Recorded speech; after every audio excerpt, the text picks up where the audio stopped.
민수기 5장. 주께서 모세에게 말씀하셨다. 너는 이스라엘 백성들에게 명하여 악성 피부병 환자와 몸에서 피나 고름이 흘러나오는 사람, 시체를 만져서 부정탄 사람은 진영에서 내보내게 하여라. 남자든 여자든 모두 진영 밖으로 내보내어 내가 너희와 함께 살고 있는 이 진영을 더럽히는 일이 없도록 하여라. 이스라엘 백성은 주께서 모세에게 지시하신 대로 부정한 사람들을 진영에서 모두 내보냈다. 주께서 모세에게 말씀하셨다. 이스라엘 백성에게 일러라. 남자든 여자든 주의 뜻을 거슬러 다른 사람에게 잘못한 일이 있는 자는 자기가 저지른 잘못을 자백하고 자신이 끼친 손해에게 5분의 1을 더 얹어서 갚아주게 하여라. 잘못에 대해 배상을 받을 만한 가까운 친척이 없는 경우 그 배상액을 주께 바쳐야 하고 이것은 제사장의 몫이 된다. 속죄를 위해 함께 바쳐야 하는 순양 한 마리도 제사장의 몫이다. 이스라엘 백성이 가져오는 거룩한 예물들은 모두 제사장의 몫이다.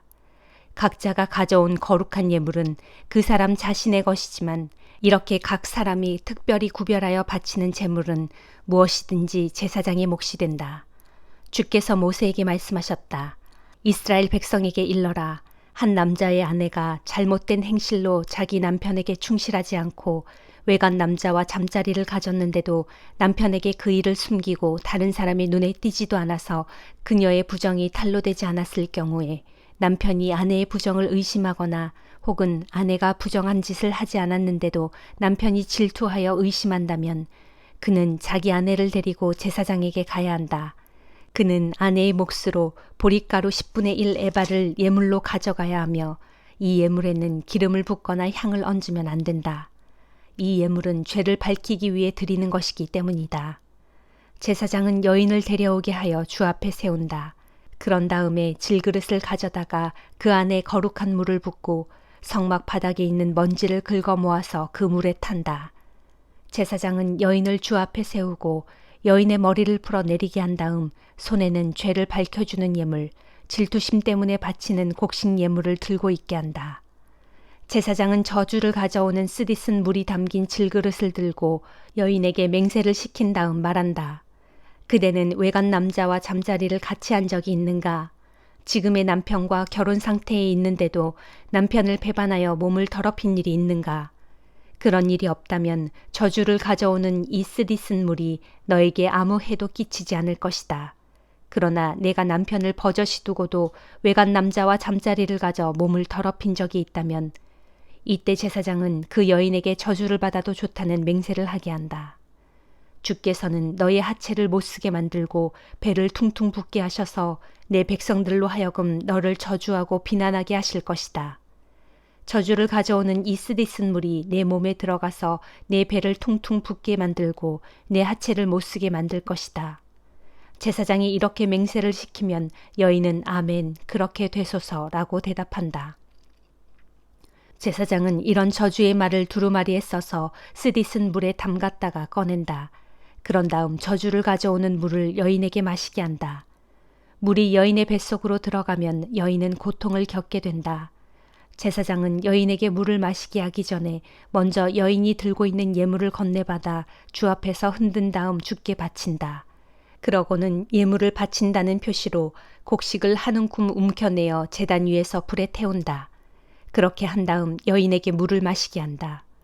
여인이 남편을 두고도 외간 남자와 잠자리를 가져 몸을 더럽혔다면 여인은 쓰라린 고통과 함께 배가 부풀어 오를 것이고 하체를 못 쓰게 될 것이다.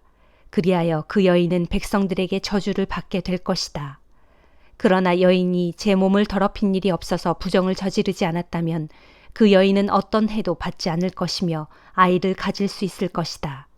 이 법은 남편을 버젓이 두고도 아내가 외간 남자와 잠자리를 가져 몸을 더럽혔을 경우와 아내가 남편에게 의심받을 만한 행동을 했을 때 적용된다. 남편이 아내를 주 앞에 데리고 가면 제사장은 이 법에 따라 여인을 다루어야 한다. 남편이 자기 아내에 대해서 이렇게 행하여도 남편에게는 잘못이 없다. 그러나 만일 아내에게 죄가 있다면 그녀는 죄의 대가를 마땅히 받게 될 것이다. 시편 39장. 내가 마음속으로 다짐하기를 내가 내 길을 잘 살펴서 내 혀를 함부로 놀려 죄짓는 일 절대로 없게 해야지. 악한 자가 내 앞에 있는 동안에는 내 입에 재갈을 물려야지 하였다. 그래서 내가 입을 굳게 다문 채 아무 말도 하지 않았다. 심지어 옳은 말조차도 아예 한마디도 하지 않자 내 근심과 고통이 오히려 더욱 심해졌다.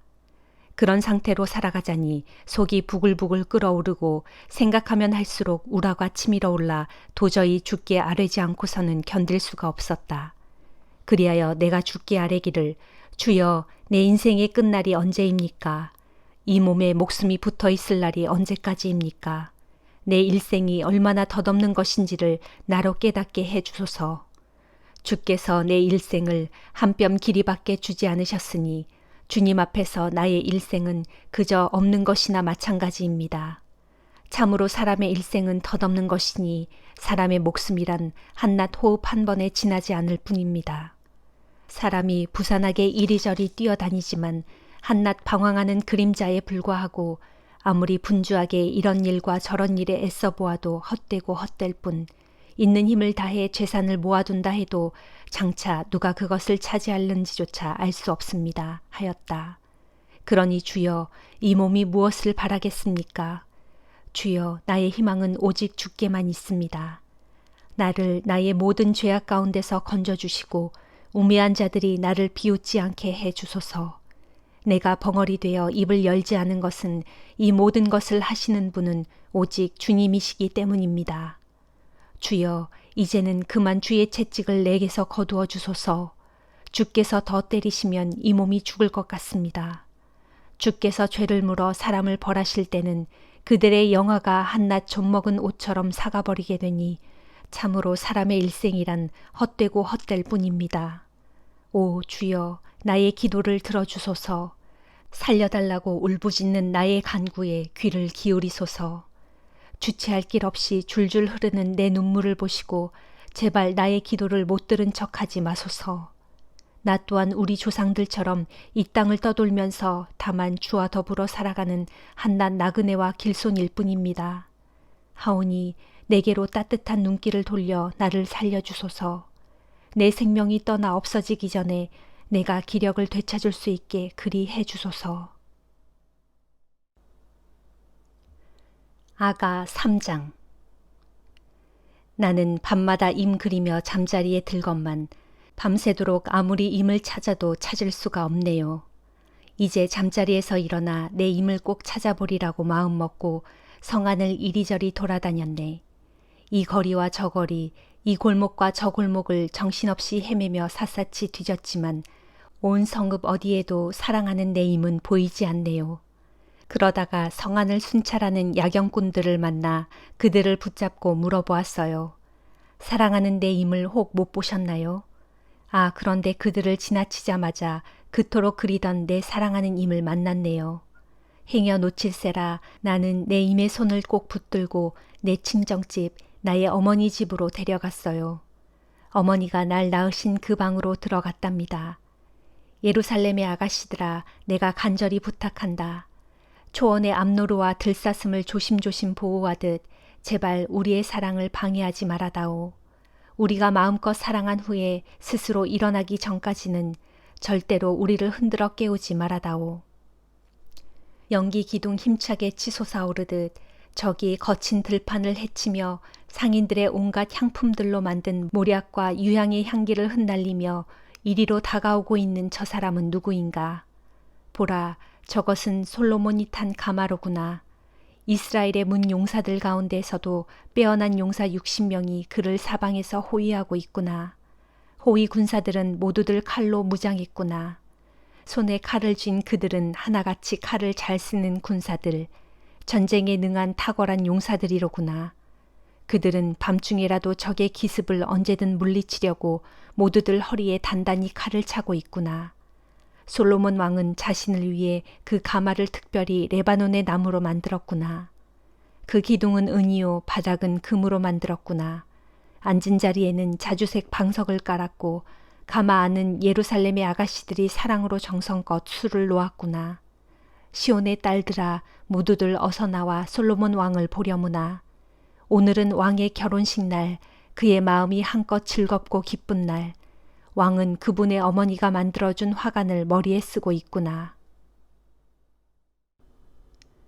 히브리서 3장. 그러므로 우리와 함께 하늘의 부르심을 받은 거룩한 형제들이여, 이제는 하나님의 사도요 우리 신앙의 대제사장이신 예수만을 깊이 생각하십시오. 이 예수께서는 일찍이 모세가 하나님의 온 집안에 충실했듯이 자신을 세우신 분께 충실하셨습니다. 그러나 집을 지은 건축자가 집 자체보다 더 영예로운 것과 마찬가지로 예수께서는 모세보다 훨씬 더 큰 영광을 받으시기에 지극히 합당하신 분입니다. 모든 집마다 그 집을 지은 사람이 있듯이 온 세상 만물을 지으신 분이 계시는데 그분은 곧 하나님이십니다. 모세는 종으로서 하나님의 온 집에서 충실히 일함으로써 장차 하나님께서 말씀하실 것들의 증인이 되었습니다. 그러나 그리스도께서는 아들로서 하나님의 온 집안을 충실히 다스리신 분입니다. 우리가 그 소망을 굳게 붙든 채 확신과 긍지를 갖고 살아간다면 우리는 하나님의 집안 사람들입니다. 그래서 성령께서는 이렇게 말씀하셨습니다. 오늘날 너희가 그의 음성을 듣는다면 너희 조상들이 광야에서 시험받던 기간에 반역했던 것처럼 너희 마음을 완고하게 하여 고집을 부리지 말아라. 너희 조상들은 거기 광야에서 나를 줄곧 시험하면서 40년 동안이나 내가 한 일을 지켜보았다. 그 때문에 나는 너희 조상들을 향해 분노하면서 이렇게 말하였다. 그들의 마음은 항상 곁길로 빗나가 있어서 나의 법도를 알지 못하였다. 이처럼 내가 너희 조상들에게 진노해서 맹세한 것처럼 그들은 결코 내가 약속한 안식처에 들어가지 못할 것이다. 형제들이여, 여러분 중에서는 아무도 불신의 마음을 품고서 살아계신 하나님을 떠나가는 자들이 없도록 삼가 조심하십시오. 도리어 여러분은 오늘이라고 말할 수 있는 매일의 그날 동안에 서로 권면하고 격려하여 아무도 죄의 유혹에 빠져 마음이 완고해지는 일이 없도록 하십시오. 우리가 처음에 가졌던 믿음의 확신을 끝까지 잘 유지한다면 우리는 그리스도께서 주시는 모든 복을 넉넉히 받아 누릴 수 있을 것입니다. 성경에 보면 오늘 너희가 그의 음성을 듣거든 너희 조상이 반역을 했듯이 그렇게 완고한 마음으로 고집을 부리지 말아라 하는 말씀이 있는데 과연 그의 음성을 듣고서도 하나님을 거역한 자들이 누구였습니까? 모세의 인도에 따라 이집트에서 나온 사람들이 모두 그랬지 않습니까? 그래서 하나님께서는 그들로 인해 40년 동안이나 광야에서 진노하시지 않았습니까? 즉, 죄를 짓고 광야에서 죽어 시체가 되어야 했던 그 사람들에게 하나님께서 진노하셨던 것이 아닙니까? 또 하나님께서 누구를 향해 자신이 주신 안식처인 그 약속의 땅에 들여보내지 않겠다고 맹세하며 말씀하셨습니까? 바로 하나님께 순종하지 않은 그 사람들에게 하신 말씀이 아니었습니까? 이로써 우리는 그들이 그 약속의 땅에 들어가지 못한 것은 결국 그들의 불신앙 때문이었음을 알 수 있습니다. 아멘.